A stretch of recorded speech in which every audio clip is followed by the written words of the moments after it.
I'm blown away at the artists who have come in and really dove into our culture and brought it to this level.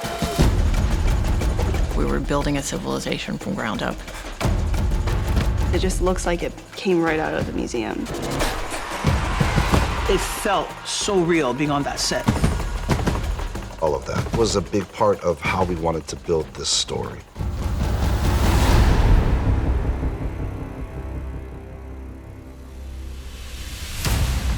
Everybody's commitment to being authentic and true to our culture really made Chief of War come to life in a very beautiful way.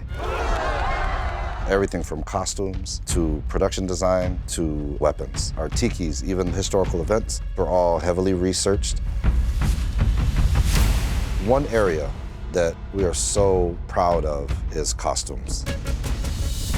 When we make things with our hands, we put our mana into that. We put a little bit of ourself into that. So when I put those costume pieces on, it has a lot of meaning.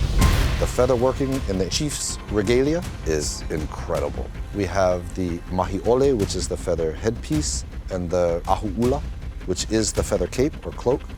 As a matter of fact, some of our capes are actual replicas. The cape Moses wears is a one-to-one replica of his character's royal cape. The name of his cape was Eheukani. Eheukani translates to the sound of wings. Temuera's cloak actually exists as well. It belonged to one of King Kahikili's great-grandfathers, a ruling high chief of Maui. I even remember going to Waikiki and walking in and seeing in the case my costume, in fact, and all the history about it and how many feathers and birds it required. The feather working in the ancient days was a task. The yellow feather for the yellow capes is actually taken from a bird with black feathers, and he only has a few yellow feathers on the tail. They would have to catch the bird and just pluck a few yellow feathers and let them go. That's why the yellow is so regal and is looked at as extremely precious, because it could take a few generations to make a cape like that. All the chiefs in all the islands wore these capes, and there wasn't really any island that wore a particular color of a cape. To distinguish the different islands, we did create a specific color palette for each kingdom. We gave Hawaii the yellow capes, we gave Maui the red capes, and we gave Oahu the wildfowl feather capes, so we could clearly see who was who. Mahui no au, ka hanau ana o kakao, pili kalala ni o Hawaii. Maui. Women in ancient Hawaii didn't wear full covered dresses. What we Hawaiians understand is that as soon as an outsider came and saw that, they began sexualizing the women. And I just knew that if we went that route, no matter what is on screen, no matter what we're talking about, ultimately the women, the actresses would be sexualized. So we changed the traditional Hawaiian look by covering them. It was all actually overseen by cultural advisors, and we were very, very proud of the work. The way that we built things, the way that we fabricated things, props, weapons, carvings was just unbelievable in terms of its authenticity. We also had to create environments at a very high level of craftsmanship, because the craftsmanship of the Hawaiian culture it's incredible. These worlds that we then get to go and inhabit are absolutely spectacular. King Kamehameha's hale at the top of the hill, when you stand up there and you look at the whole village, you're transported in time. Production design really understood the mission of what this was supposed to be. All of these tikis that you see, those were all hand-carved out of real wood. Production and master carver Lionel Grant led a volunteer effort with Hawaiian carving school, Hui Kupa Aike'e. The tiki in our show are not props. They are all real. The biggest ones are at Kamehameha's temple. The one right in the middle is Ku, that god of war. The wood from that carving was taken from Ohi'alehua, from Hawaii Island, where this temple existed. Because it was Ohi'alehua wood from Hawaii Island, representing a tiki that actually existed in that temple that we are trying to recreate, we needed to bless it. When we erected it, it was blessed and it made it real. We actually got a call from one of the historical societies in Hawaii. They said based on its size, that tree we carved would be at least 200 years old. That means that specific tiki is a relic from the actual days of Kamehameha. It was amazing to see it on set because it has that mana. Nā hea oi, I ka hope ai, o ka holua. To attempt the holua sled, we had to go to Tom Pohaku. He's considered the one who's being able to revive the sport. He actually made our holua sleds for us by hand. The holua sleds can get, anywhere from 60 to 90 miles an hour.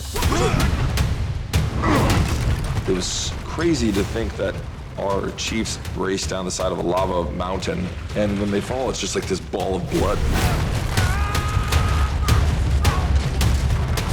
On the Molokai, they have uncovered a holua track that flies off the edge of a 200-foot cliff straight into the ocean.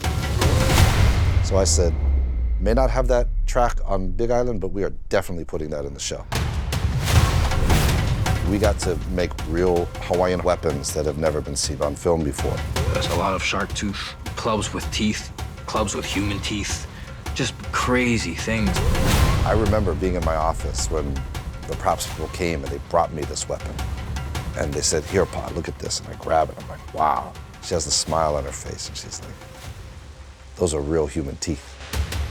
I go, what? I was like, what are you talking about? She goes, don't worry, they were ethically harvested. And I'm holding this thing going, I don't know what the hell that means. I'm like, where did you get these? Seeing these weapons come to life and seeing them come onto screen was truly special. They were told to leave. Why are they heading to the other bay? That authenticity to the story was incredibly important. We made sure the show is based on actual history, actual events.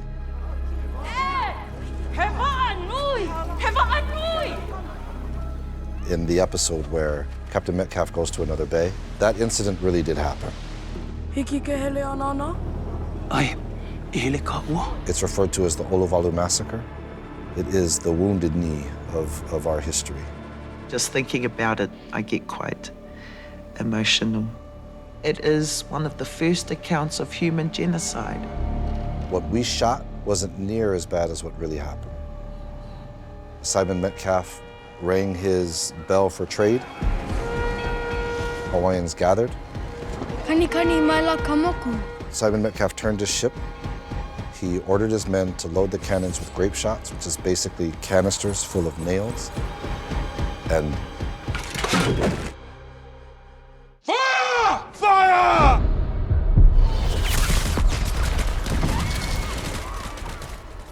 In Hawaiian, they called it Kala Kololo Pahu, which is the Day of Spilled Brains. Thinking of the people and the confusion they must have felt. They were heading on out to the boat to welcome them and take them food. And then the shock that must have come from